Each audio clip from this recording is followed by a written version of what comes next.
Hi friends. మీరు చూస్తున్నారు Lokesh source tech world YouTube channel. ఈ వీడియోలో అయితే మనం డేటా అనలిస్ట్ సంబంధించి కొన్ని నౌకరీలో మనకి కొన్ని జాబ్ అప్డేట్స్ అయితే ఉన్నాయండి. ఆ జాబ్ అప్డేట్స్ అన్నీ కూడా ఈ వీడియోలో మీకైతే నేను షేర్ చేస్తాను. ఫస్టు మన ఛానల్‌ని ఎవరైతే ఫస్ట్ టైమ్ చూస్తున్నారో, విజిట్ చేస్తున్నారో ప్లీజ్ దయచేసి నా కంటెంట్ మీకు నచ్చితే లైక్ చేయండి, షేర్ చేయండి, సబ్స్క్రైబ్ చేసుకోండి. ఇకపోతే మనం వీడియోలోకెళ్ళిపోతే అంటే నేనిక్కడ ఒక 5 ఓపెనింగ్స్ అయితే తీసుకొచ్చానండి. అవన్నీ కూడా మనకి నౌకరీ నుంచే ఉన్నాయి. అక్కడ డైరెక్ట్ నేను లింక్స్ అయితే ప్రొవైడ్ చేస్తాను. మీరైతే డైరెక్ట్‌గా అప్లై చేసేసుకోండి.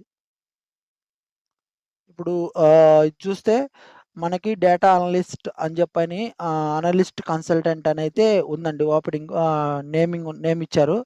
ఇక్కడ మనకు ఎక్స్‌పీరియన్స్ వచ్చి 5-10 ఇయర్స్ అనేది ఎక్స్‌పీరియన్స్ ఇచ్చారు. ప్యాకేజ్ వచ్చి 20-35 లాక్స్ పర్ యానమ్ అనేది ప్యాకేజ్ అయితే ఇచ్చారు. ఆహ్ ఇంకైతే నంబర్ ఆఫ్ పోస్టెడ్ డేస్ అయితే 2 డేస్ అగో పోస్ట్ చేశారు. నంబర్ ఆఫ్ ఓపెనింగ్స్ అయితే 15 ఓపెనింగ్స్ ఉన్నాయి. అప్లికెంట్స్ వచ్చి 100+ అప్లికెంట్స్ అయితే అప్లై చేసున్నారు. ఇక్కడ జాబ్ హైలైట్స్ చూసుకుంటే